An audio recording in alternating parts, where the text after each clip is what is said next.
Boa noite, amigos e irmãos na fé no nosso Senhor e Salvador Jesus Cristo. Estamos agora iniciando mais este momento de live, momento de estudo bíblico em que queremos meditar sobre o tema As provas da ressurreição de Cristo. Que o bom Deus esteja com cada um de nós neste nosso momento de reflexão e de estudo na palavra. Como de costume, sempre eu convido os irmãos que têm suas Bíblias em casa para que peguem elas, para que a gente possa ir assim estudando a palavra e ir meditando em mais esse momento de live. E também peço, então que vocês deixem o seu comentário, vão dizendo aí quem está online, para que a gente possa aí também interagir, Se vocês tiverem alguma pergunta, algum questionamento durante este estudo bíblico, peço que assim vocês possam comentar na live, ou até mesmo se eu por um acaso não ler algum dos comentários de vocês, e quem tem meu contato pode mandar talvez pelo WhatsApp, ou para ver se eu consigo ler assim, se algum comentário passou despercebido, que às vezes isso acontece devido aí ao sistema do Facebook, algumas mensagens, alguns comentários eles não aparecem, infelizmente. Mas eu já vou então cumprimentando a todos que chegaram já na nossa live. Boa noite a todos, boa noite para a Natália Martim Gomes, boa noite para o meu cunhado Paulo Andrei Mota, escreveu boa noite, as bênçãos de Deus. Boa noite para Cecília Mota, mãe do meu cunhado. Boa noite, pastor Diego, muita bênção, obrigado. Eles que são lá do Acre. Natália, que é de Tramandaí. O pastor Samuel Zimmermann, meu primo, que escreveu: ligados aqui tomando uma água de coco, chimarrão já acabou.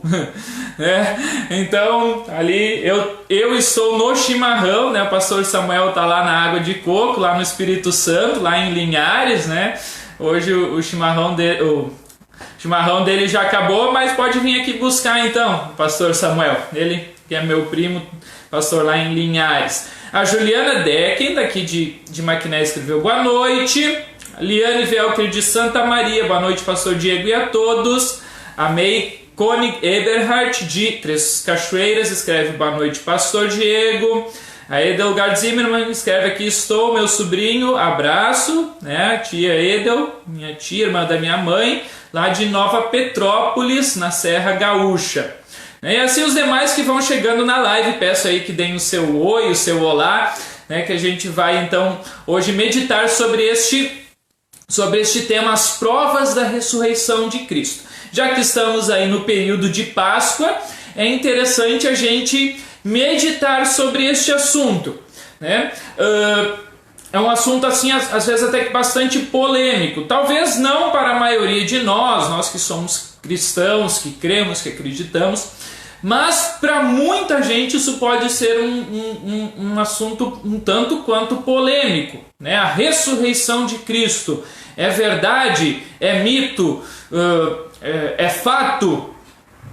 O que a gente pode dizer a respeito disso? Então é isso que nós vamos ver hoje, Demais pessoas aí que estão chegando na live: a Débora Larissa Quarg Quanti, Ela que é a esposa do pastor Julia. Ela e o pastor Julia estão participando, aí da live, escrevem pastor Diego, Abraço a todos. Então obrigado aí pela presença, Débora e Júlia, meus grandes amigos lá de Joaçaba, o pastor e sua esposa. O outro pastor também, Felipe Erdman Eusébio, pastor na congregação São Lucas de Porto Alegre, presente, escreve boa noite.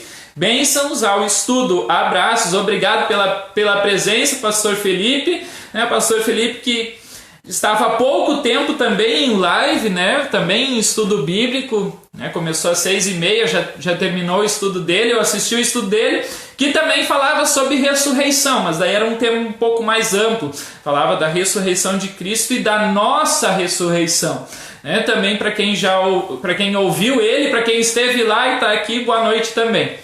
O Paulo Jacobos, aqui de Maquiné, também escreve boa noite, pastor, boa noite, Paulo. Meu tio Leonel Guido Zimmermann, mais um pastor na live, ele é pastor lá no sul do Rio Grande do Sul, ele escreve boa noite, né? Ele é pastor, agora eu esqueci o nome da congregação, mas é lá na igreja chamada Igreja Queimada, né? Famosa igreja Naiel, Igreja Queimada, ele é pastor lá naquela congregação, mas a igreja não está mais queimada, né? Ela foi reformada, né? Loiva e Wilson Bobson escreve boa noite pastor, boa noite Loiva. Gabriela Gonçalves também aqui de Maquiné, boa noite pastor e a todos. Minha tia Anelore Maron, boa noite, abraço. Adriana Ervina Brown Louze, boa noite pastor, obrigado aí pela presença, vocês, né? E a todos que estão presentes aí na live. Enquanto eu vou dando os comentários, eu sempre deixo aquela sugestão, né, para vocês irem pegando as suas Bíblias, né? Vão lá, peguem as suas Bíblias para que a gente possa também meditar em conjunto, né? Procurem cada um de vocês as Bíblias, né? Para meditar, para a gente poder, já que é um estudo bíblico, né? Eu sempre tenho esse costume, né? Pegar a Bíblia. E para ir já começando, né, o nosso estudo, né, para a gente comentar a respeito, né? Então eu vou dizendo para quem já tem a Bíblia para que abra no texto de João, capítulo 20, versículos 19 a 29. Essa que é uma leitura deste final de semana, né? Deste final de semana, os pastores provavelmente vão pregar talvez sobre este texto, né? João 20, 19 a 29, né? Um texto bastante interessante que fala da aparição de Jesus para os discípulos. É um texto deste final de semana. Também, né? Então, enquanto vocês vão abrindo as Bíblias, aí mais pessoas chegaram na live. José Carlos Souza escreve boa noite, pastor, estou assistindo. Obrigado, José Carlos, pela presença. E aí as demais pessoas vão comentando, pessoas. O que vocês, se vocês já, eu quero talvez saber assim, se alguém de vocês tem algum relato de talvez algum possível, vamos dizer assim, confronto de alguém que diz assim, eu não acredito que na ressurreição de Jesus. Eu não acredito. Se alguém de vocês já ouviu, ou talvez se alguém de vocês crê nisso, ou, né, que a gente possa aí talvez tirar as dúvidas de vocês quanto à relação a isso. Se alguém tiver algum relato, então escreva por favor nos comentários abaixo. Então eu pedi para vocês abrirem as Bíblias no texto de João 19 a 29. Antes de fazermos uma reflexão deste texto, eu vou convidar vocês a nós falarmos com o nosso Deus em oração e pedirmos a sua presença. Amado Deus, Pai, Filho e Espírito Santo, esteja conosco neste momento, esteja nos abençoando para que a Tua palavra aqui meditada possa entrar nos nossos corações, fortalecer a nossa fé em Ti e que a gente também possa sair daqui com a fé fortalecida, também testemunhar da Tua ressurreição para as outras pessoas. Pois isso move e nos motiva para a esperança de crer no novo amanhã e também na nossa própria ressurreição. Que o Senhor nos abençoe neste momento em que queremos meditar na Sua palavra. Amém. Eu tenho vários colegas pastores presentes, né? Eu já contei aí pelo menos 4 colegas pastores, fico muito feliz aí, né, que estão assistindo, né? E se eu der alguma bola fora, por favor, vocês me ajudem aí, escreva aí nos seus comentários.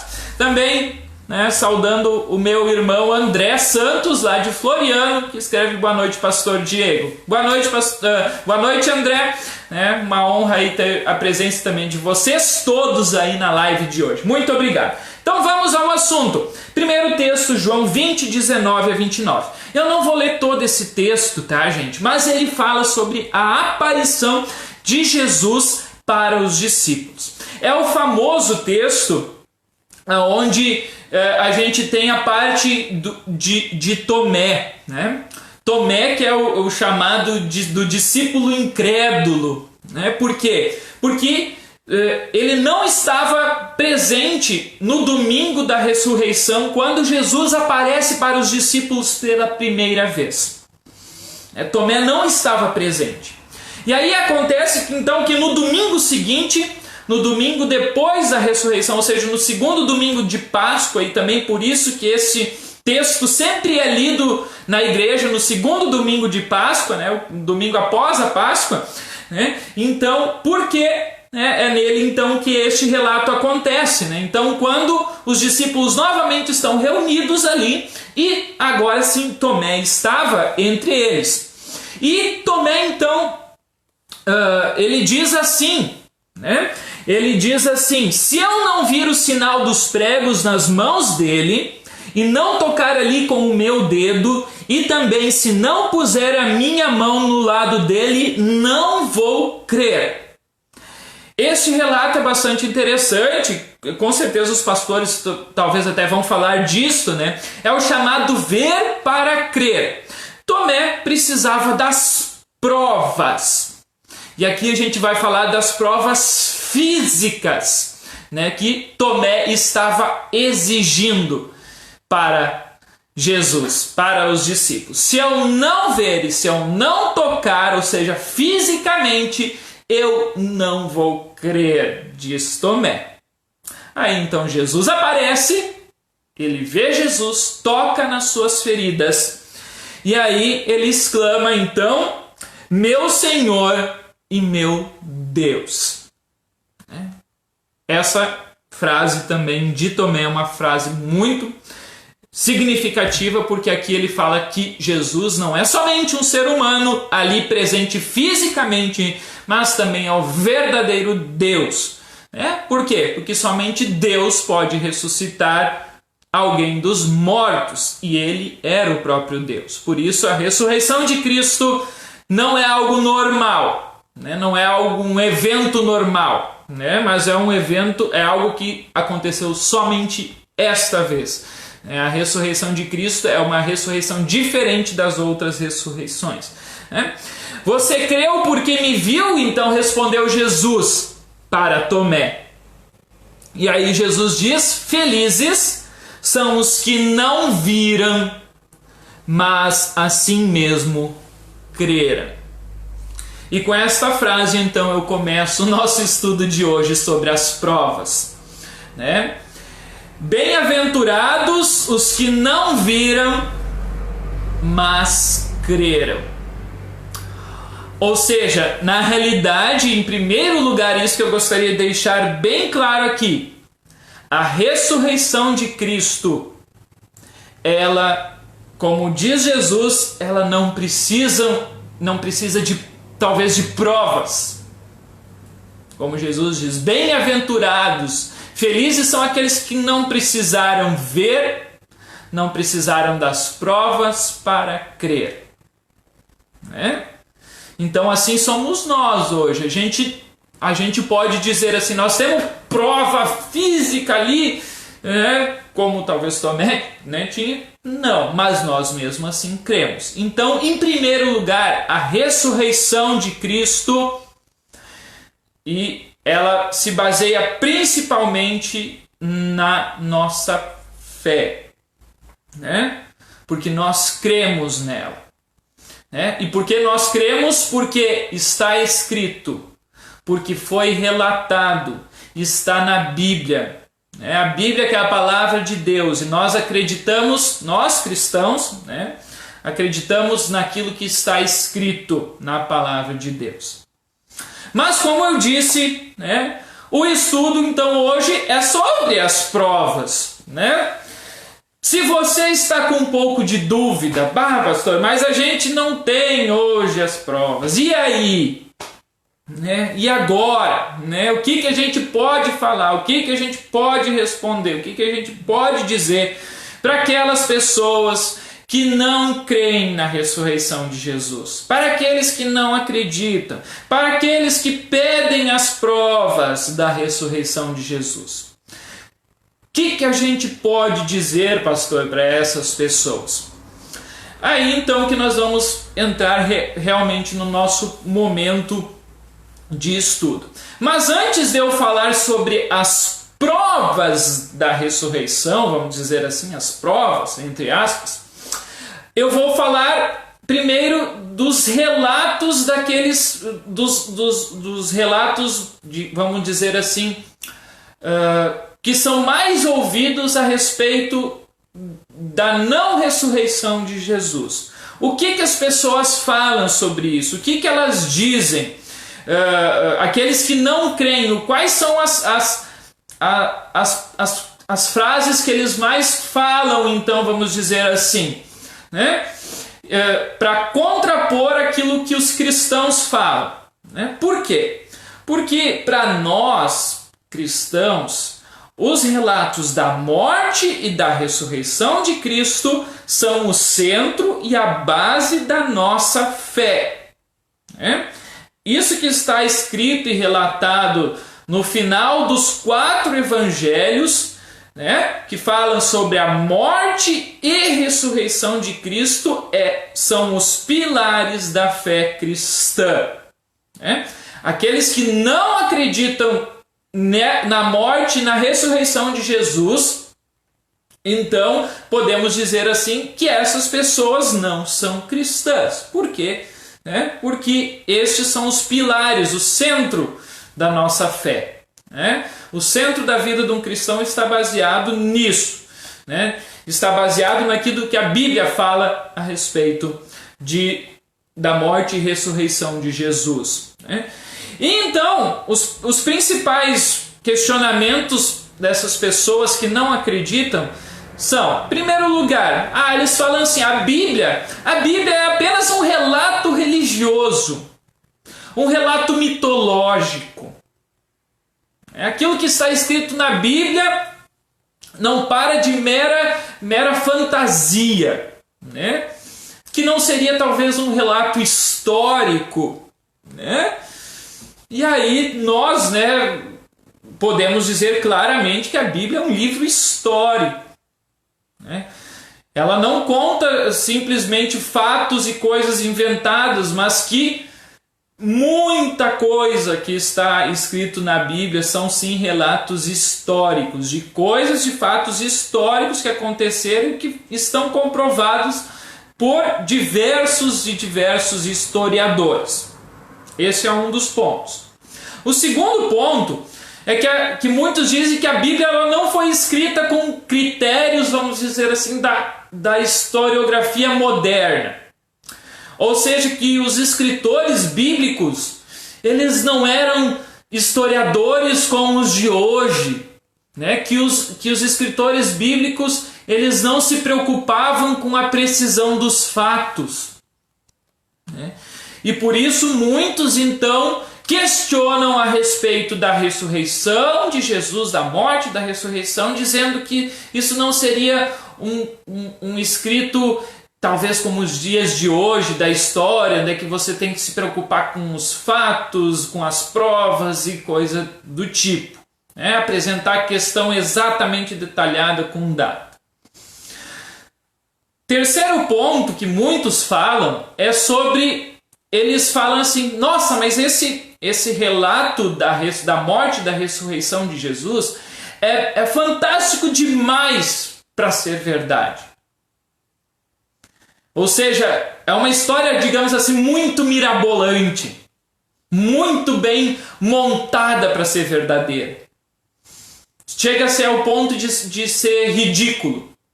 E talvez até como o apóstolo Paulo disse, isso é loucura para o mundo. Ou seja, isso seria como se diz, uma história louca para o mundo. Então esse é o terceiro ponto. E vamos dizer assim, um quarto ponto, né, seria a contradição dos relatos bíblicos sobre a ressurreição.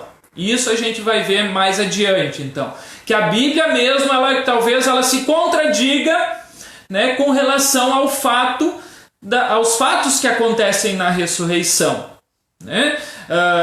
De quantos anjos, por exemplo, estavam no túmulo quando as mulheres foram visitar, né?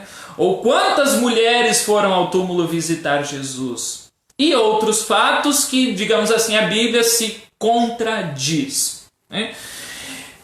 Então seriam esses os 4 pontos principais daqueles que, digamos assim, dizem que não acreditam na ressurreição de Jesus. E aí tem diversas teorias lançadas, que eu vou falar sobre essas teorias, sobre, digamos assim, que Jesus então não teria ressuscitado, né?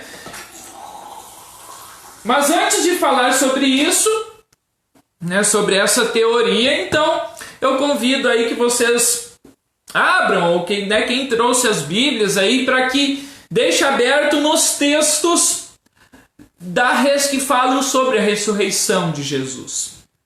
Nos textos bíblicos que falam sobre a ressurreição de Jesus. Vai estar sempre ali, e quem tem aqueles marcadores de página, né?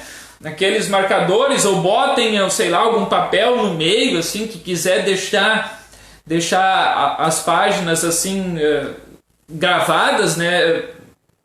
Botem um marcadorzinho, pode ser um papel qualquer aí que vocês tenham. Nós temos então na Bíblia, agora sim que eu vou falar assim, para mim, pessoalmente para mim, né? A maior prova, né? Aí eu vou colocar outras provas, né? Mas a maior prova da ressurreição de Jesus são os relatos bíblicos. São os textos da Bíblia, né? A Bíblia tem 4 evangelhos, né? 4 autores diferentes que falam sobre a ressurreição de Jesus. E isso é um fato muito importante que narra, talvez, essa questão e seja assim uma prova assim contundente, uma afirmação que a gente pode dizer, sim, isso aqui é uma prova incontestável da ressurreição de Jesus. Porque a gente tem 4 relatos bíblicos, e vamos dizer assim, 4 relatos que são diferentes uns dos outros, apesar de alguns deles serem parecidos, são diferentes, mas que relatam o principal. Que relatam que Jesus, no domingo de manhã, não estava mais na tumba, mas ressurgiu. E talvez muitos poderiam dizer assim, mas como eu refutei antes, mas pastor, eu não acredito nisso, eu não acredito no que a Bíblia diz, eu não acredito nessas provas bíblicas. Muito bem, né? Aí tu vai ter muitas pessoas que não vão dizer assim que a Bíblia foi inventada, que a Bíblia não é um livro certo. Só que a Bíblia mesmo, ela se autentica. Ela, especialmente nesses 4 relatos diferentes do Evangelho, ela está dizendo, com 4 relatos diferentes, a mesma coisa. E não somente fatos da ressurreição de Jesus, mas outros tantos fatos históricos também. Por exemplo, a questão do recenseamento feito por Herodes. Se você for pesquisar nos escritos dos judeus, né, histórico dos judeus, vocês vão encontrar lá esse recenseamento que Herodes fez, né, quando Jesus nasceu. O decreto do imperador César Augusto, nem foi de Herodes, né, do imperador César Augusto, do recenseamento que ele mandou então eles fazerem. Então você vai encontrar na Bíblia diversos fatos históricos que são comprovados por outros historiadores que muitos deles não são cristãos, são judeus. E um dos mais famosos historiadores é Flávio Joséfo, né?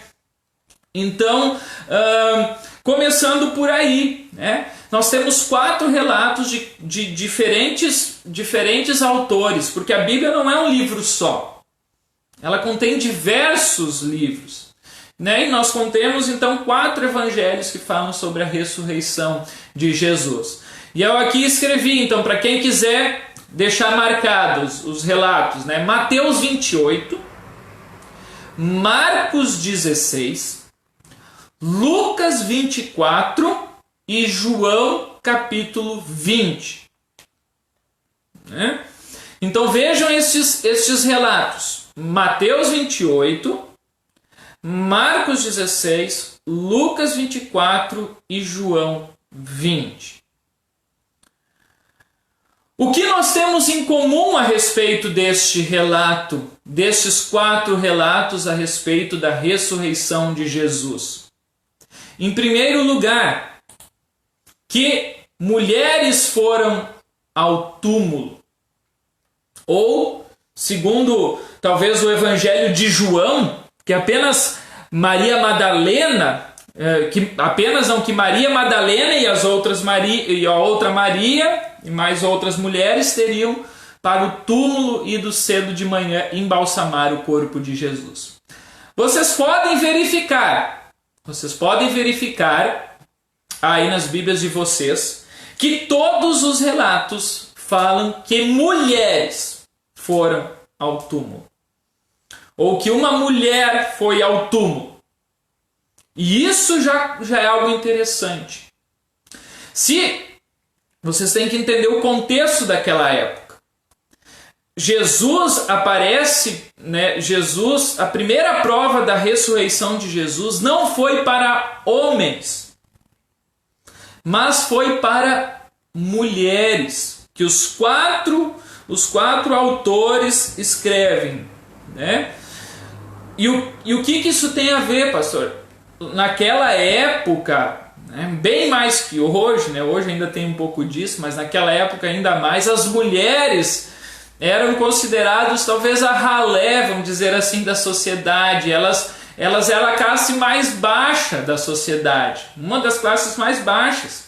Então, se os escritores quisessem ter colocado algo confuso, eles não iam botar que eram mulheres que foram ao túmulo ver Jesus e que viram Jesus. Se eles quisessem inventar a respeito dessa história, eles não diriam que foram mulheres lá ver Jesus. Mas os 4 evangelistas falam que foram mulheres. Aí nós podemos encontrar um ponto talvez de divergência.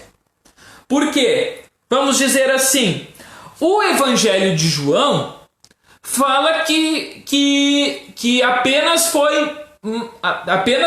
Maria foi ao túmulo visitar ao túmulo no domingo de manhã. Vamos ver o relato de Lucas 24. Lucas 24 diz: as mulheres foram ao túmulo. Não diz que mulheres eram, mas diz as mulheres. O que dá a entender que era mais de uma mulher. O relato de Marcos, vamos ver aqui o relato de Marcos. Marcos 16 diz assim: depois que terminou o sábado, Maria Madalena, Salomé e Maria, a mãe de Tiago, compraram perfumes para perfumar o corpo de Jesus. Então aqui já cita quem seriam estas mulheres. E Mateus 28, 1 diz, né, depois do sábado, no domingo bem cedo, Maria Madalena e a outra Maria foram visitar o túmulo. A gente poderia dizer assim: pastor, mas são 4 relatos que se contradizem, né? Ou pelo menos o relato de João é diferente dos outros, né? Porque Lucas fala que as mulheres foram ao túmulo. Marcos cita o nome de 3, 4 mulheres. E Mateus de 2 Marias que teriam ido ao túmulo no domingo de manhã. Então muitos poderiam dizer assim: não, mas esse fato então já diz que a Bíblia está se contradizendo. Que isso é um relato falso. Porque ela não está contando corretamente. Mas aí nós vamos perceber e temos que lembrar de uma coisa: são 4 relatos diferentes de 4 pessoas diferentes. E aqui eu estou lendo até o comentário do meu colega pastor e amigo Julian, que escreve assim: quando 4 pessoas contam uma história, elas falam como elas perceberam a situação. Como eles escreveram isso diferente, isso nos diz que eles não combinaram o que escrever. Escreveram o que viram e viveram. Exatamente. Aí eu digo para vocês o seguinte: a questão de cada um escrever diferente é como o pastor Julian ele coloca aqui. Isso é interessante porque são 4 pontos de vista diferentes. É a mesma coisa que se a gente fosse dizer hoje, com relatos escritos, eu vou pedir para que vocês façam talvez aí um exercício assim mental, talvez. Vamos dizer assim. Vamos dizer que o presidente do Brasil, o Bolsonaro, vai dar uma entrevista, né? E que nessa entrevista a gente tenha diversos jornalistas, mas vamos dizer que a gente pega 4 destes jornalistas, né? Pegue 4 deles e aí vocês leiam, né? Vamos dizer assim, 4 jornalistas, um de cada, vamos dizer assim, jornal dos maiores do Brasil, vamos dizer assim. Vamos pegar um da Globo, um da Record, um do SBT e talvez um da Band. Vocês acham que esses 4 relatos vão ser iguais? Mesmo com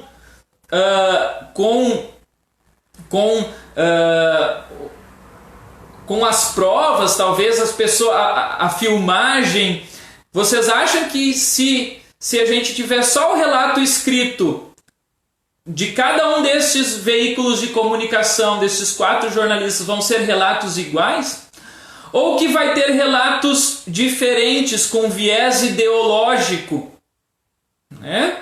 Porque a gente sabe que cada uma dessas emissoras tem o seu viés ideológico e político também, né? Então você vai ter 4 relatos bem diferentes. Um talvez que vai elogiar o presidente, outro que vai criticar o presidente, outro que vai ficar no meio termo, né? Mas são 4 relatos do mesmo fato, né? E talvez, né, eles falem no seu cerne exatamente a mesma coisa, só que com o seu viés em cima disso, né? Em cima da fala do presidente, né?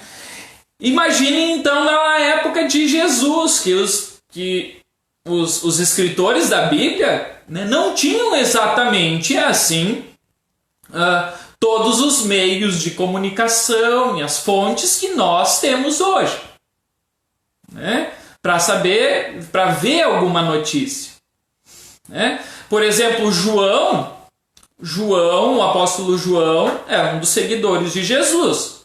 Então, muitas dessas coisas que ele escreve porque ele viu. Mateus também. Mateus é um dos seguidores e aquilo que ele viu e aquilo que ele ouviu, ele escreve, né? Mas, por exemplo, digamos assim, que ele ouça, né? Isso, então. Só que, por exemplo, vamos dizer assim que para João, Maria tenha chegado e dito assim, vamos dizer, para João: olha, eu fui lá no túmulo hoje de manhã e Jesus não estava lá.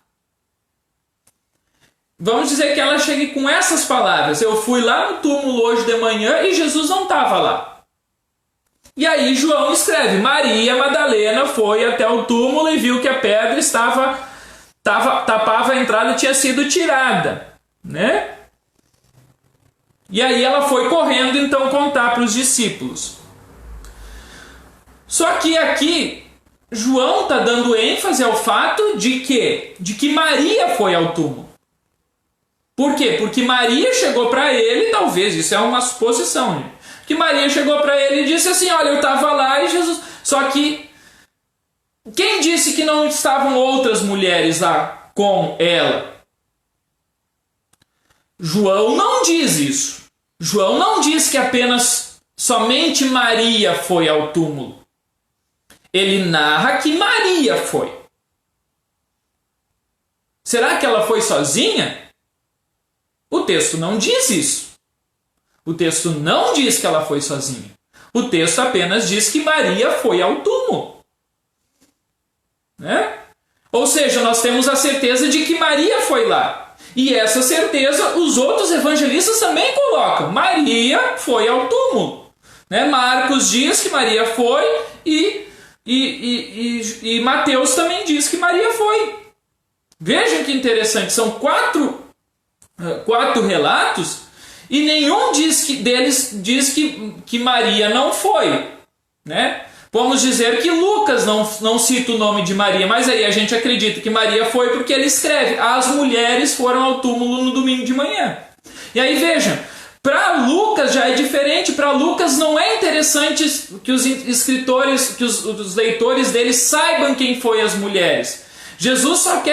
Lucas só quer dizer, olha, as mulheres, ou seja, pelo menos duas mulheres foram para o túmulo e as duas viram que a pedra tinha sido movida e Jesus não estava mais lá.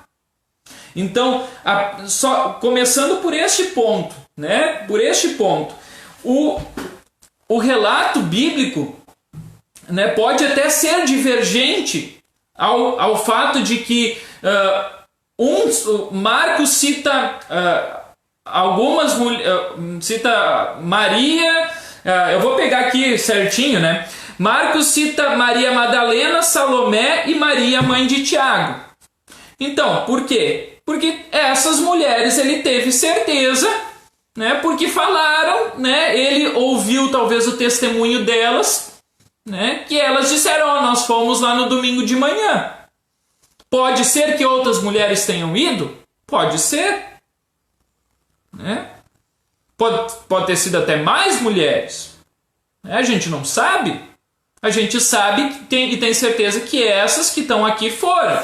Por quê? Que nem Mateus vai dizer quem é que foi. Maria Madalena e a outra Maria foram visitar o túmulo. Quem é essa outra Maria? Muito provavelmente a Maria, mãe de Tiago, que Marcos cita. Mas por que Mateus não cita que Salomé foi junto? Porque talvez ele não tenha ouvido da própria Salomé isso, que ele foi, mas ele tenha ouvido das outras duas Marias que chegaram para ele e contaram o relato. Olha, nós estávamos lá, né? E nós vimos a pedra sendo movida e retirada. Então, às vezes parece que a Bíblia está se contradizendo, mas eu não estou vendo aqui uma contradição. Né? A Bíblia não está se contradizendo. Ela apenas não cita exatamente quem que foram todas as mulheres que foram no sepulcro no domingo de manhã, ao túmulo. Ah, mas pastor, essa tua explicação, tudo bem, eu até aceito. Mas e a questão dos dois anjos? Né? Porque nos relatos é diferente. Né? Nos relatos dos evangelhos é diferente. Né? Vamos ver aqui o relato de Marcos. Então elas entraram no túmulo e viram um moço vestido de branco sentado no lado direito. Um moço. Então Marcos fala que foi um moço que elas viram sentado. No versículo de Mateus 28, diz assim: um anjo do Senhor desceu do céu, tirou a pedra e sentou-se nela. Ele era parecido com um relâmpago e as suas roupas eram brancas. Então o anjo disse para as mulheres. Um anjo, também um anjo. Só que agora a gente vai lá para o relato de Lucas. Lucas capítulo 24. Lucas 24 diz assim: de repente apareceram diante delas dois homens vestidos com roupas muito brilhantes. E elas ficaram com medo e se ajoelharam e encostaram o rosto no chão. Então, um relato diz que o anjo foi e removeu a pedra e foi lá falar com elas. E o anjo disse. Isso quer dizer que não tinha, na Bíblia está dizendo que não tinha outro anjo junto daquele? Por exemplo, no relato de Mateus. No relato de Mateus está dizendo assim, olha, era somente um anjo que fez isso? E diz assim, o anjo disse para as mulheres. É óbvio que um anjo vai falar isso. Então, elas podem ter chegado para Jesus e falado, olha, o anjo... Então, o anjo nos disse isso. E daí quando talvez o relato ali, o evangelista Marcos foi escrever, as mulheres não falaram, olha lá, tinha outro anjo com eles. Elas chegaram e falaram assim, olha, o anjo que estava lá disse para nós que Jesus não estava mais lá e ele havia ressuscitado. Simples assim. Já para Lucas pode ter sido diferente, pode ter sido que as mulheres que chegaram lá, que relataram para Lucas, ou através da pesquisa que Lucas fez, Lucas simplesmente, as mulheres falaram assim, não, tinham anjos lá na entrada e esses anjos então removeram a pedra, e falaram para nós, olha, que Jesus não estava mais lá, que Jesus ressuscitou. Mas em nenhum momento a Bíblia se contradiz nesse ponto, porque ela não está dizendo que somente um anjo estava lá. Ela diz que as mulheres viram um anjo. Que as mulheres viram um anjo lá. Mas se tinha um, se tinha dois, apenas é um relato, novamente como foi falado, E ainda mais, eu quero dizer uma coisa a mais ainda sobre isso, que isso aí é uma prova. Muitos vão dizer que essa contradição bíblica de que é um anjo, é dois anjos, foi só Maria Madalena, foram várias mulheres, Maria, outra Maria, mãe de Tiago, Salomé, essas contradições nos relatos provam que a Bíblia está errada, que a Bíblia é uma invenção. Só que não, é bem pelo contrário. Se a Bíblia realmente fosse uma invenção, vocês não acham que os 4 evangelhos teriam que ser exatamente iguais? Exatamente iguais? Porque se ela é uma invenção, o que os evangelistas teriam feito? Teriam copiado um do outro, e as pessoas que copiaram os evangelhos teriam olhado assim, não, mas esse evangelho é diferente daquele, então vamos deixar tudo igual, de uma forma só, para que não haja contradição. Mas eles não fizeram isso, justamente porque isso para provar que isso é verdadeiro, que esse relato não é um relato falso. É bem pelo contrário. Se fosse um relato falso, aí sim a gente ia ver 4 relatos exatamente idênticos da mesma forma. Mas são 4 relatos diferentes que falam sobre o mesmo assunto. Que mostram que foram mulheres. Que mostra que tinha um anjo que foi lá e tirou a pedra do sepulcro. Então, essas provas, elas remontam exatamente o contrário, o oposto do que muitos dizem. Essa contradição, vamos dizer assim, isso é uma prova de que a Bíblia não é um documento histórico exatamente perfeito. Como eu disse antes, vamos fazer isso hoje. Façam vocês talvez um teste. Façam vocês na sua casa um teste. Peguem 4 pessoas, diferentes na sua casa. Vocês falam uma frase, um assunto e digam para as 4 pessoas relatar o que a pessoa escreveu, o que a pessoa disse. Aí vocês vão ver 4 coisas diferentes, mas com o mesmo tema, né? Assim é o relato da ressurreição de Jesus Cristo que está na Bíblia. Então, este é o primeiro ponto, vamos dizer assim, a primeira prova clara, né? Que é o relato bíblico. Para mim, um dos mais importantes. Né? O relato bíblico, né? Para nós que realmente acreditamos, né? Para nós que cremos, é fundamental. Né? E a gente baseia toda a nossa vida naquilo que a Bíblia diz. E além disso, né? A Bíblia mesmo, é aí que eu vou falar uma coisa, a Bíblia mesmo fala sobre a ressurreição de Jesus no terceiro dia. Os escritos lá do Antigo Testamento falam sobre a morte de Jesus, como que seria a morte, sobre a entrada triunfal que Jesus viria montado num jumento, sobre a questão do nascimento de Jesus, que ele nasceria de forma humilde, que ele nasceria numa cidade pequena em Belém. Isso, coisas lá do Antigo Testamento, escrito muito antes, que falam sobre a vinda de Jesus, sobre a morte de Jesus. Então, a Bíblia mesmo, ela se autentica, né?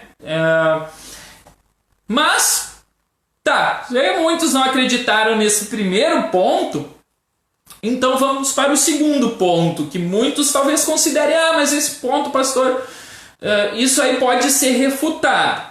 O segundo ponto, a segunda prova, digamos assim, clara, óbvia, seria o túmulo vazio, né? Ou seja, cadê o corpo de Jesus? Por quê? Se Jesus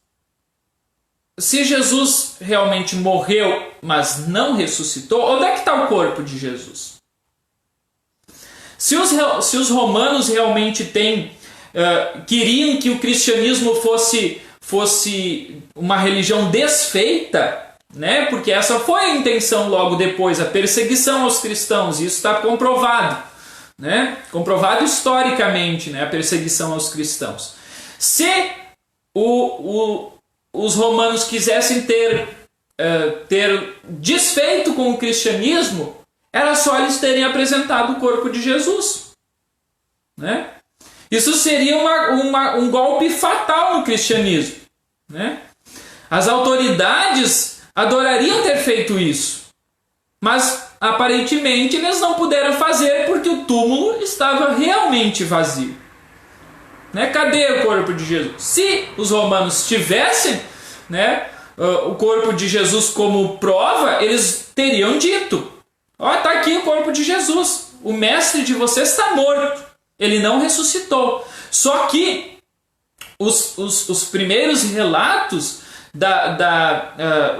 digamos assim, o início da igreja, ele se dá justamente pelo fato dos cristãos falarem que Jesus morreu e ressuscitou, né? Morreu e ressuscitou, e ele está vivo. Foi assim que a igreja, vamos dizer assim, deu o seu pontapé inicial, né? Lá em Jerusalém. E se então eles quisessem desmentir os cristãos, eles teriam colocado e mostrado: o corpo de Jesus está aqui. O corpo de Jesus está aqui, vocês podem ver. Só que eles não conseguiram apresentar o corpo de Jesus, né?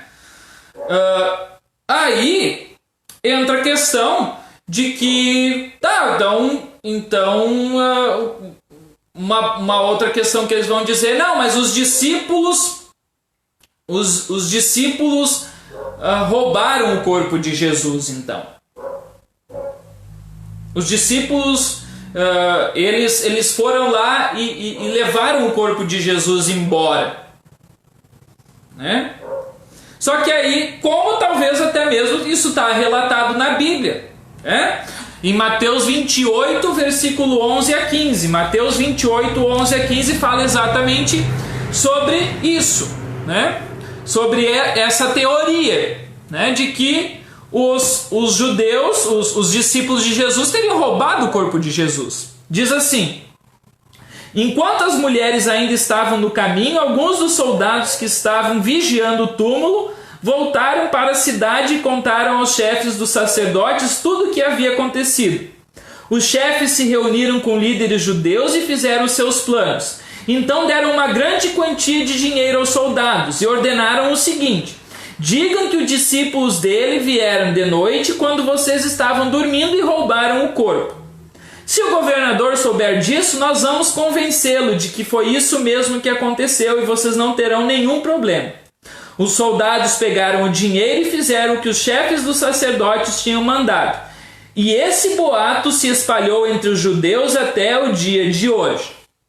Então essa narrativa, essa teoria, do roubo do corpo de Jesus é algo que está até relatado, que na Bíblia, que os chefes dos sacerdotes, vendo que o corpo de Jesus não estava mais lá, falaram, olha, deram suborno para os soldados, se vocês ficar de bico calado falar que foram os discípulos de Jesus que roubaram o corpo dele, então a gente vai pagar muito bem vocês.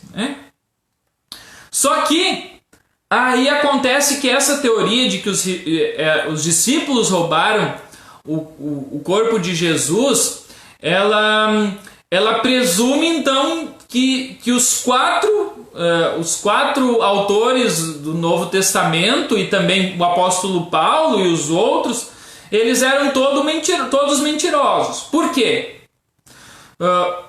Por qual razão, Por qual razão, vamos dizer assim, os discípulos roubariam o corpo de Jesus? Qual seria o objetivo dos discípulos roubarem o corpo de Jesus? Por que eles roubariam? Para serem mesmos... Por que eles fariam isso? Por quê? Os discípulos, isso eu vou falar depois, no terceiro ponto, os discípulos que falaram sobre a ressurreição de Jesus, eles foram fortemente torturados e martirizados por falar que Jesus ressuscitou. Então, por que eles iriam roubar o corpo de Jesus, dizer que Jesus ressuscitou e ser martirizado, ser torturado, ser surrado por causa disso? Por que qual pessoa em sã consciência ia fazer uma coisa dessa? Digamos assim, ir lá roubar o corpo de Jesus e depois defender que Jesus ressuscitou, dizendo assim, não, Jesus ressuscitou, e ao ponto de ser torturado, de ser martirizado. Por que os discípulos iriam fazer uma coisa dessa? E aí um autor de um livro diz assim: as pessoas que defendem essa teoria não podem explicar por que qualquer pessoa faria isso. Por qual razão os discípulos embarcariam em tal conluio de autodestruição? E por que todos eles continuaram a dizer que Jesus ressuscitara dos mortos quando poderiam preservar a sua vida ao se negarem a dar seu testemunho? Ou seja, não faz nenhum sentido, não tem um porquê dos discípulos terem ido lá e roubado o corpo de Jesus. Não faz nenhum sentido. Se eles quisessem dizer que Jesus ressuscitou, tá, beleza. Mas eles foram martirizados por causa disso. Eles foram torturados por dizer isso. E se eles realmente tivessem mentido, eles não, o corpo de Jesus está ali, então a gente realmente roubou, nós estamos mentindo, nós roubamos, e o corpo de Jesus está enterrado em tal lugar. Mas eles não fizeram isso. Eles foram ao ponto de ser torturados, martirizados, mortos por afirmar categoricamente que Jesus ressuscitou. Então essa teoria não diz nada, não diz nada sobre, vamos dizer assim, os discípulos roubaram o corpo de Jesus. Outra teoria Veja a que ponto que as pessoas chegam, né? As pessoas dizem assim, as teorias que eu vi, né, digamos assim, as mais fortes, seria que as mulheres e os discípulos foram para o túmulo errado, né? De que elas chegaram e foram até a sepultura tumba errada, né? E então, né, muitos presumiram, não tem nada aqui, Jesus ressuscitou.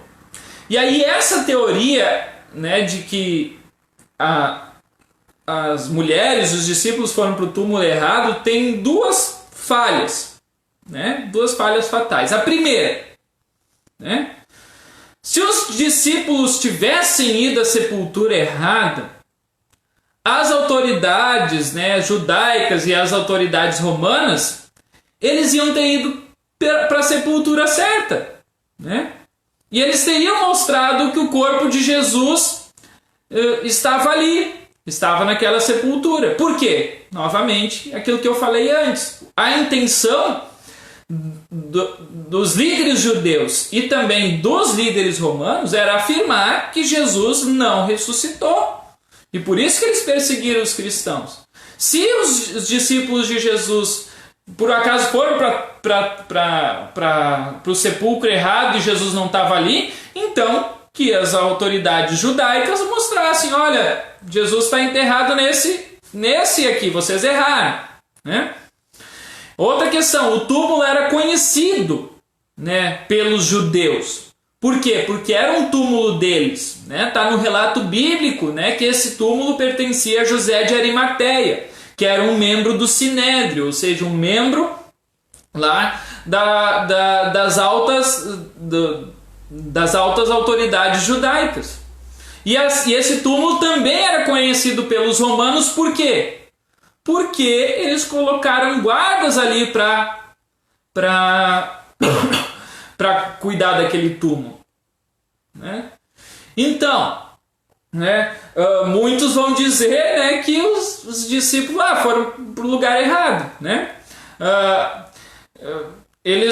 Essa teoria, então, ela já é refutada porque ou os judeus e os romanos não sabiam onde é que mais estava, qual é que era a tumba certa, sendo que eles mesmos eram o dono da tumba, era José de Arimateia, e os romanos então colocaram os guardas ali, né? E se eles quisessem ter provado então que Jesus não ressuscitou, então eles sabiam onde é que Jesus estava, né?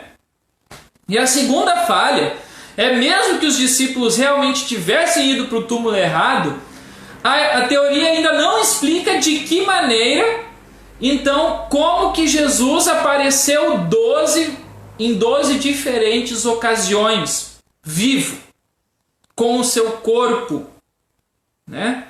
Como que Jesus apareceu depois vivo, né? Ou seja, isso é chamado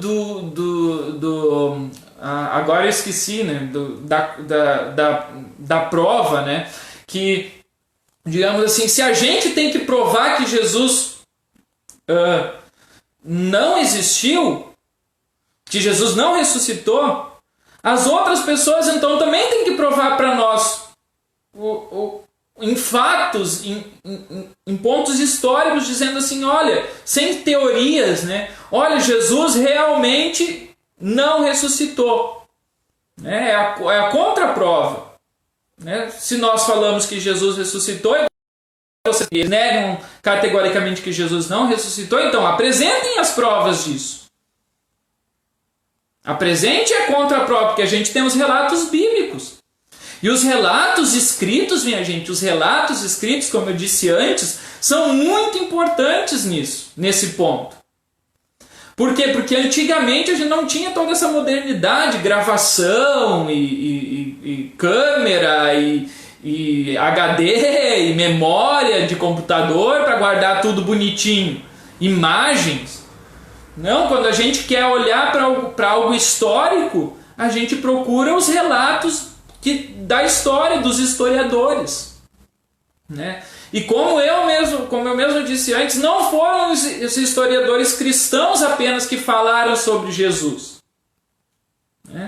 Um dos autores mais famosos, como eu disse antes, o Flávio Josefo, que é um judeu. Um judeu, ele fala sobre a vinda de Jesus. Então, esses relatos históricos escritos são muito importantes, sim. E quando a gente tem essa aparição de Jesus em 12 ocasiões, para diferentes pessoas, então, após a ressurreição, isso são algo que deve ser explicado por aqueles que querem fazer a contraprova, dizer que Jesus não ressuscitou. Me expliquem, então, esses relatos dessas 12 ocasiões. Eu não vou aqui citar todas as 12 ocasiões, mas algumas delas que eu lembro claramente. Primeiro, as mulheres que foram ao túmulo no domingo de manhã. Então, depois ele aparece então para Maria Madalena. Vamos dizer assim, Maria Madalena foi a primeira que viu. Depois ele aparece para os discípulos naquela tarde, no domingo de Páscoa, na primeira vez. Depois ele aparece para Tomé na segunda vez. Na segunda vez para Tomé e para os 12. Primeiro era só os 11, depois os 10, depois os 11 discípulos. Então aqui nós já temos 3. Tem os discípulos no caminho de Emaús. Mais um relato. A aparição para 500 pessoas de diferentes lugares. Mais um relato. Então, a aparição de Jesus para o apóstolo Paulo, que também é uma que a gente tem que contar.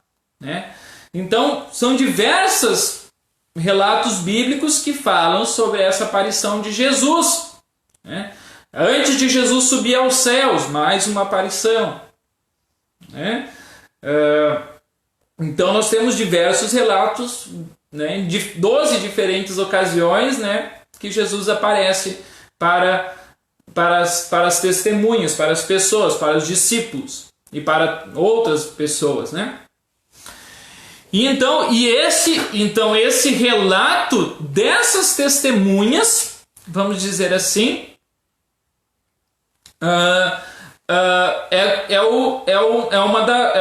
é a terceira prova bastante concreta. Porque Jesus diz: vocês serão minhas testemunhas. Em Jerusalém, Samaria e até os confins da terra. Vocês são testemunhas daquilo que eu vi.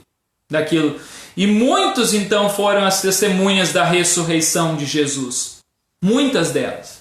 Os discípulos, as Marias, as mulheres, Salomé. Então, os discípulos de Emaús.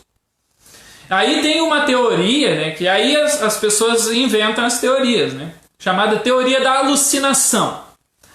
Essa teoria da alucinação diz então que estes que viram Jesus, estavam tendo uma alucinação. Todas essas 12 vezes que Jesus aparece, todos esses estavam tendo alucinação. Só que, minha gente, essa teoria falha no seguinte ponto. Uma alucinação, quando alguém tem, é somente uma pessoa. Se é para ter uma alucinação, essa pessoa teria tido uma alucinação sozinha.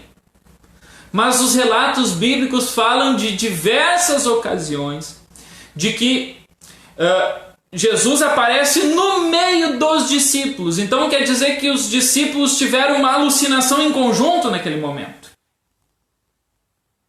que Jesus apareceu ali. Então, essa teoria da alucinação cai por aí. E também outra. Jesus não aparece somente ali um tempinho e já logo some. Não, nós vimos Jesus, ele ressuscitou, mas ele logo sumiu. Não! Quando Jesus aparece para os discípulos no caminho de Emaús, ele senta com eles e come com eles. Ou seja, ele fica bastante tempo lá com esses discípulos. E assim, né, a gente vê que muitas dessas teorias, né, não tem fundamento algum, né? Não tem fundamento algum. Aqui eu tenho ainda mais outros comentários aí de outros pastores que estão aí acompanhando a live, né? Obrigado aí pela presença aí. O pastor Samuel Zimmermann escreve: muitas pessoas duvidam das Escrituras porque não têm uma noção clara de como a Bíblia se completa, né? Nisso entra o perigo de as pessoas lerem um só versículo. É preciso ler o todo e entender o contexto. A Bíblia do início ao fim sobre a salvação em Jesus. Exatamente, pastor Samuel, muito bem escrito, né?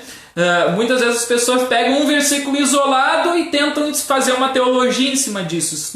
Isso não pode ser feito. A gente tem que ver o todo, o contexto, né? E a Bíblia tem disso, tem um contexto muito incrível, maravilhoso, e que esse contexto mesmo, ele mostra o quão real são os relatos, não somente os relatos da ressurreição de Jesus, mas todos os relatos bíblicos, né? Eles têm um contexto, têm uma época, a época das guerras, né? Lá do Antigo Testamento, né? Do Egito, né? Quando Moisés esteve lá no Egito, de como que funcionavam as coisas lá.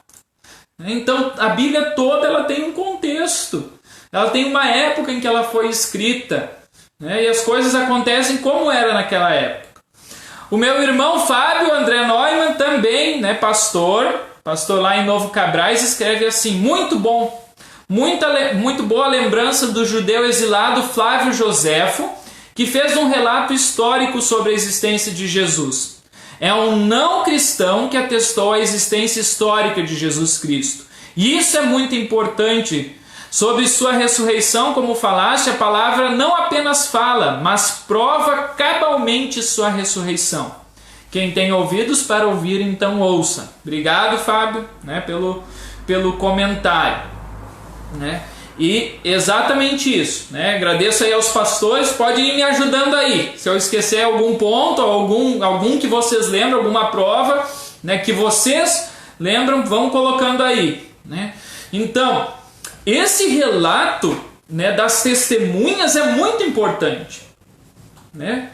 Por quê? Porque hoje, quando a gente quer... O meu irmão Fábio ainda lembrou para mim isso ontem, né? E agora eu estou lembrando agora. Esse relato de todas as testemunhas que viram o Jesus ressuscitado, eles que deram depoimento, e foi assim que a igreja, digamos assim, iniciou e se estabeleceu o cristianismo lá em Jerusalém e foi se propagando, né, por aquela região, né? Por causa do relato dessas pessoas, das testemunhas. E o que é interessante a respeito dessas testemunhas? É que essa palavra ela também nos remete hoje, por exemplo, a quando a gente quer um juiz quer dar uma sentença, né?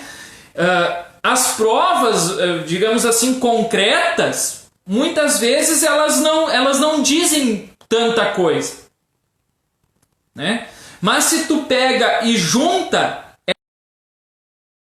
provas, né, com o relato de testemunhas, aí você vai ter, sim, o juiz ele vai conseguir proferir uma sentença muito melhor. Por quê? Porque ele ouviu o relato daquelas testemunhas. E é interessante que geralmente não é pego somente uma testemunha para falar a respeito disso, né? Para que o juiz possa ter realmente, olha, é verdade, isso, olha, nesse ponto talvez a pessoa está se enganando, então ele pega diversas testemunhas que falaram em conjunto, né, sobre a mesma coisa, a mesma situação, né, quando o juiz quer dar a sentença, ele não chega assim somente com as provas e ponto e dá a sentença, né? Ele precisa desse relato, né, das testemunhas, e ele é fundamental nesse ponto. Então os cristãos, foi assim que o cristianismo começou. Mas aí vocês podem dizer, mas por que, pastor, digamos assim, talvez isso foi mentira. Tudo isso então que eles falaram sobre a ressurreição de Jesus foi mentira.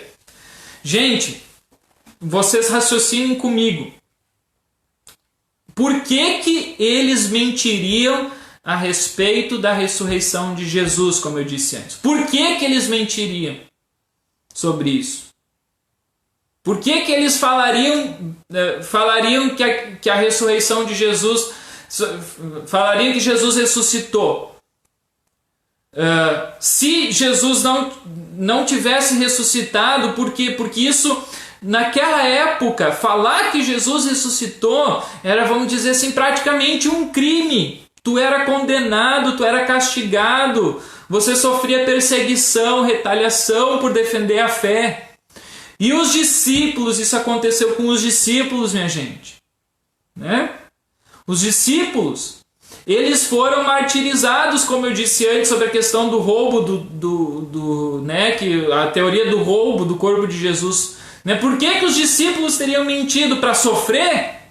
Por que que todas essas testemunhas teriam falado a respeito de Cristo? Falado a mentira? Né? Quem é que vai querer defender uma mentira para sofrer? Para sofrer retaliação? Para ser levado a ser morto defendendo a sua fé? Defendendo a ressurreição de Jesus. E meu irmão Fábio, né, ele até falou para ele esse é o ponto fundamental, para ele essa é a prova mais concreta, né? Esses relatos. Porque vocês pensem, os discípulos, o relato está aí, o relato está na Bíblia em João 20. Em João 20 e nos outros evangelhos, os discípulos, num primeiro momento, eles também não acreditaram que Jesus ressuscitou. Quando as mulheres foram contar para ele, eles também não acreditaram. Eles não acreditaram que Jesus tinha ressuscitado. E por que que então, de uma hora para outra, eles iam abandonar essa crença deles e as práticas deles, né, com relação ao judaísmo, e adotar novas crenças e práticas, né? E por que que eles não negariam o testemunho deles sobre perseguição e ameaça de morte? E aqui a gente lembra de um dos relatos mais incríveis a respeito disso, que é o relato do apóstolo Paulo. Gente, será que Paulo iria largar de... Por quê? Porque ele era um dos perseguidores dos cristãos. Ele era um perseguidor ferrenho dos cristãos. Por que o relato de Paulo é tão importante? Porque ele foi um desses que estava do lado dos perseguidores e após a aparição de Jesus para ele teria mudado completamente de lado. Por que após Paulo ser convertido, ele iria mudar de lado? O que ele ia ganhar com isso? O que ele ganhou com isso? Perseguição. Foi preso, foi torturado, foi morto por defender a verdade da ressurreição. Por ele ter visto que Cristo ressuscitou. E ele mesmo fala isso, né? O relato da conversão do apóstolo Paulo está em, se eu não me engano, Atos capítulo 9. Só vou dar uma olhada aqui rapidinho, se alguém quiser depois procurar. Atos capítulo 9, a conversão de Saulo. Saulo era um ferrenho perseguidor dos cristãos. Por que ele teria deixado tudo isso de lado? Se apenas fosse uma alucinação que ele teve. Não, ele sabia que era essa a verdade. E por isso lá em 1 Coríntios capítulo 15, esse capítulo que é um capítulo fenomenal, né? Que fala sobre a ressurreição de Jesus. Nesse capítulo o apóstolo Paulo escreve assim: eu passei para vocês o ensinamento que recebi e que é da mais alta importância. Cristo morreu pelos nossos pecados, como está escrito nas Escrituras Sagradas. E aqui Paulo se refere ao Antigo Testamento. Ele foi sepultado... Olha o que Paulo diz. Ele foi sepultado e no terceiro dia foi ressuscitado, como está escrito nas Escrituras. E quando Paulo fala que nas Escrituras, ele está se referindo aos textos proféticos do Antigo Testamento, né, do Salmo 16. Né? Paulo fala da morte e da ressurreição de Jesus. E aí ele continua, Mateus 15, 5. 1 Coríntios 15, 5. E apareceu a Pedro e depois aos 12 apóstolos, depois apareceu de uma só vez a mais de 500 seguidores, dos quais a maior parte ainda vive, mas alguns já morreram. Em seguida apareceu a Tiago e mais tarde a todos os apóstolos. Por último, depois de todos, ele apareceu também a mim, como para alguém nascido fora do tempo. Veja, esse relato de Paulo é muito importante, né? Não somente o relato dele, claro, dos outros apóstolos que também defenderam veementemente, o próprio Tiago, irmão de Jesus, que era, podemos dizer assim, era um incrédulo antes, ele não acreditava nisso, né? Ele mesmo, ele passa de alguém que era incrédulo, né, para alguém que começa e fala sobre a morte e ressurreição de Jesus e é perseguido por causa disso. Por que todas essas pessoas fariam isso, minha gente? Por que eles defenderiam algo mentiroso para sofrer? Né? Para sofrer? Quem é que ia fazer isso? Defender uma mentira para sofrer? Duvido alguém fazer isso. Né? Então esses relatos da ressurreição de Cristo, gente, são provas incontestáveis, podemos dizer assim, incontestáveis da ressurreição do nosso Senhor Jesus Cristo. E aí vocês lembram, quem ouviu, né, quem leu ouviu, né, e teve na live de domingo, né, eu falei justamente sobre esse texto de 1 Coríntios 15 do apóstolo Paulo, onde ele diz, né, que se Cristo não ressuscitou, é vã a nossa pregação e é vã a vossa fé. Né? E nós somos tidos como falsas testemunhas. Né? Se ele realmente não ressuscitou, como muitos querem afirmar. Por que o apóstolo Paulo iria mentir? Por que eles iriam a ponto de morrer por causa disso? Né? Como diz o meu irmão aqui, né? Os mártires que selaram seu testemunho com o seu próprio sangue. Né? Por que eles iriam entregar o seu próprio sangue para defender a fé? Né? Então, amigos e irmãos, se alguém de vocês um dia for questionado, dizer, eu acho que Jesus não ressuscitou, diga para essa pessoa apresentar se ela tem as provas de que Jesus não ressuscitou. E aí você pode, talvez vir, eu vou lá falar com o meu pastor e daí eu vou te apresentar as respostas. As respostas para as tuas, vamos dizer assim, provas ou teorias, né? Que hoje em dia que a gente só vê teoria, né? Se alguém que são tudo teorias que eu apresentei, né? Então, aqueles que têm essas perguntas, dúvidas, que realmente apresente isso para a gente. Né?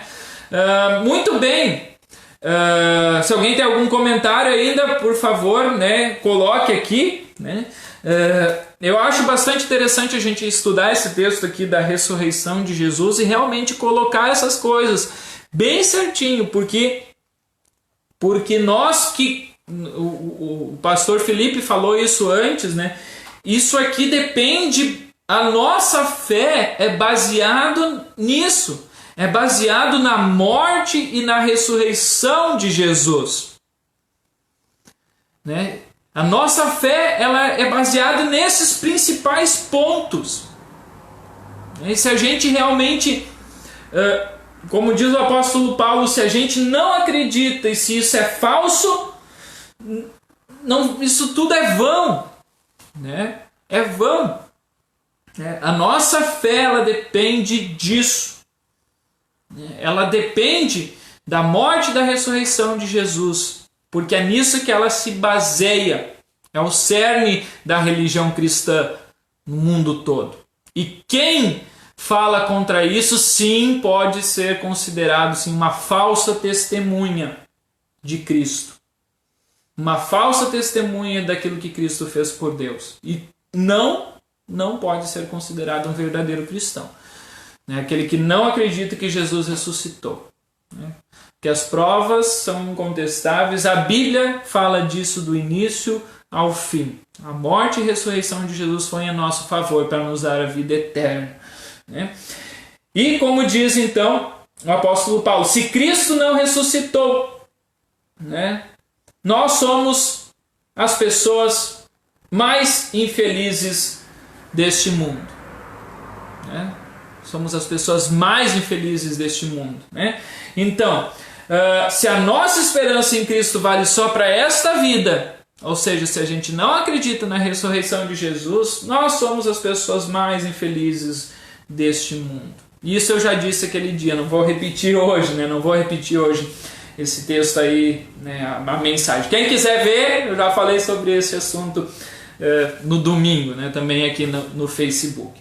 Então, meus amigos, acredito que eu posso não ter colocado aqui talvez todas as vamos dizer assim, provas, mas acredito que as principais estão aí e eu relatei. Se algum pastor que está acompanhando aí, se algum de vocês lembra, sabe, e eu esqueci de falar, comente aí por favor embaixo. Enquanto isso eu vou lendo os comentários daqueles que entraram depois, agradeço aí a presença, vamos ver, da Ernata e do José Ramos, tios da Rebeca, obrigado pelo texto bíblico, abraço. A Marlene Miller, que escreveu e está assistindo.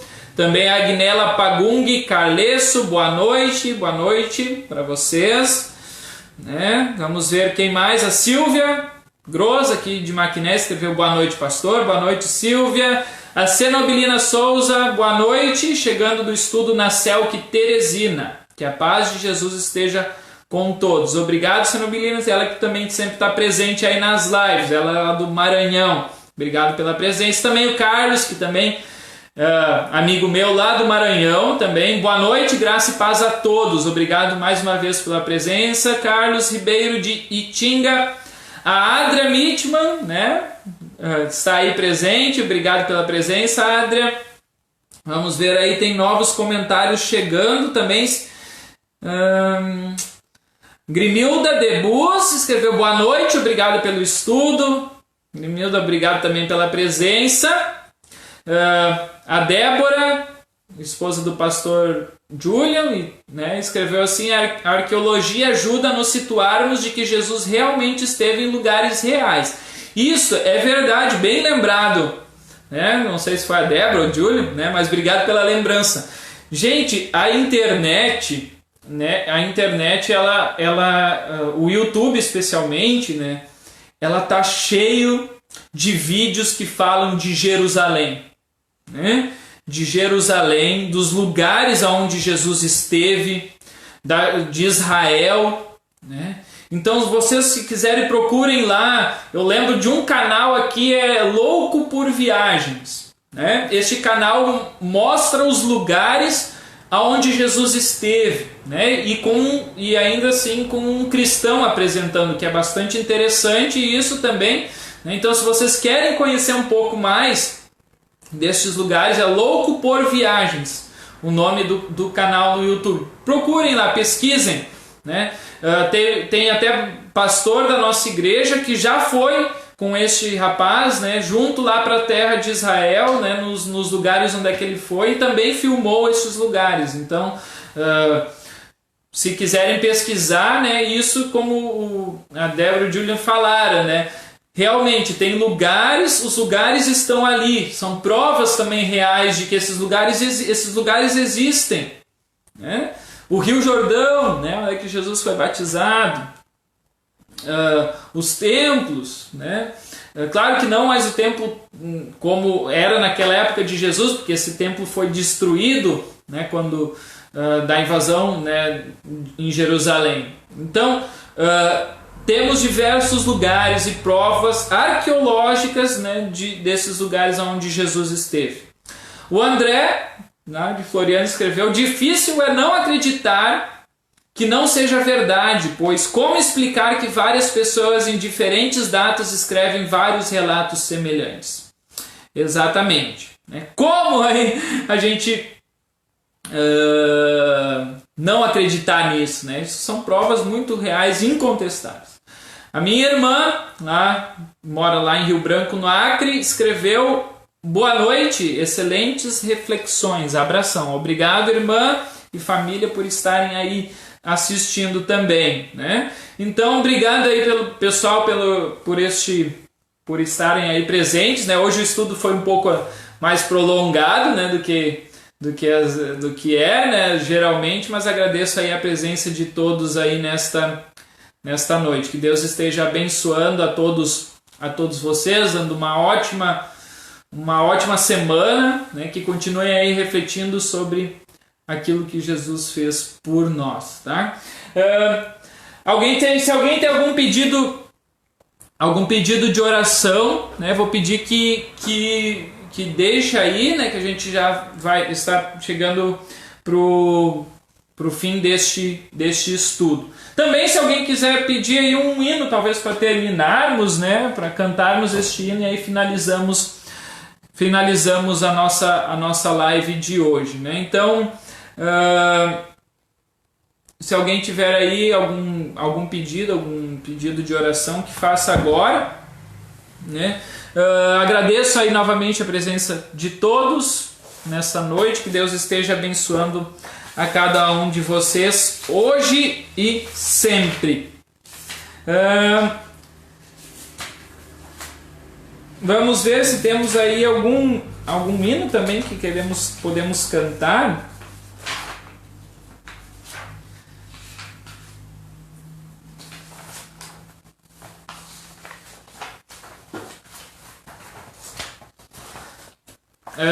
Vamos cantar o hino. Eu gosto bastante desse hino. É o hino do Inário Luterano 114, Cristo já ressuscitou, e do Louvai ao Senhor, o hino 42.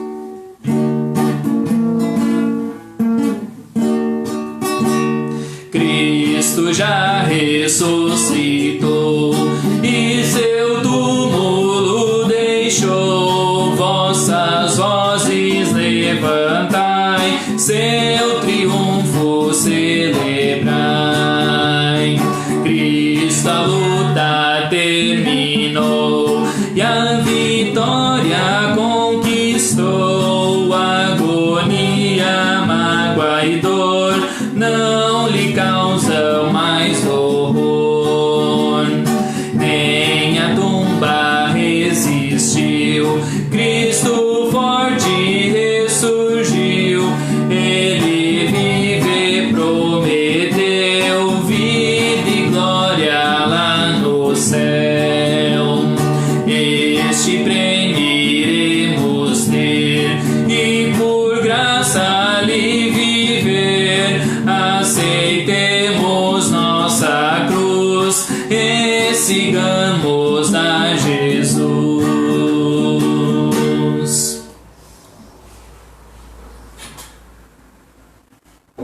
Muito bem, então vamos falar com o nosso Deus em oração. Incluímos então o pedido aí da Débora e do Julian, que escreve pela família da Amália Cachor, que faleceu ontem, a mãe, né, e esposa Aline. Então, oramos por estes aí que também incluímos em nossa oração. Amado Pai Celestial, te agradecemos por este momento de estudo da palavra, momento em que estivemos refletindo também sobre a ressurreição de Jesus. Senhor, que Tu continues nos iluminando, nos abençoando, para realmente colocarmos a Tua morte e ressurreição como centro da nossa fé, da nossa vida, sabendo que Tu morreu para nos perdoar os pecados e a Sua ressurreição foi e também é a garantia da nossa ressurreição e da vida eterna. Obrigado, Senhor, por Tu teres apresentado diversas provas da tua morte e ressurreição, Senhor. que nós saibamos também olhar para os relatos dessas pessoas que sofreram sofreram por causa do seu testemunho, foram martirizados. Senhor, que Tu abençoes a fé das pessoas para que elas não percam a esperança, especialmente nestes dias difíceis, mas saibam olhar para aquilo que o Senhor fez por cada um de nós ao morrer lá na cruz. Neste momento, nós também colocamos em nossa oração a família enlutada de Amália Ketchur, que faleceu ontem, né? E, Senhor, que o Senhor Deus esteja abençoando esta família, né? Esteja conduzindo eles com a certeza da ressurreição, da vida eterna através de Jesus Cristo, que diz, né? Eu sou a ressurreição e a vida eterna. Quem crê em mim, ainda que morra, viverá. Obrigado, Senhor Deus, pela salvação, e que essa tua salvação possa ser consolo para todos aqueles que estão enlutados, também aqueles que sofrem, que choram pela perda de algum familiar. Senhor, nos console nesses tempos difíceis, e dá-nos o conforto, a segurança da ressurreição e da vida eterna. Em nome de Jesus Cristo nós oramos. Amém. Que nosso Deus esteja abençoando a todos, dê uma ótima e uma excelente noite para todos vocês. Então, que Deus abençoe, e em nome de Jesus eu me despeço. Boa noite. Amém.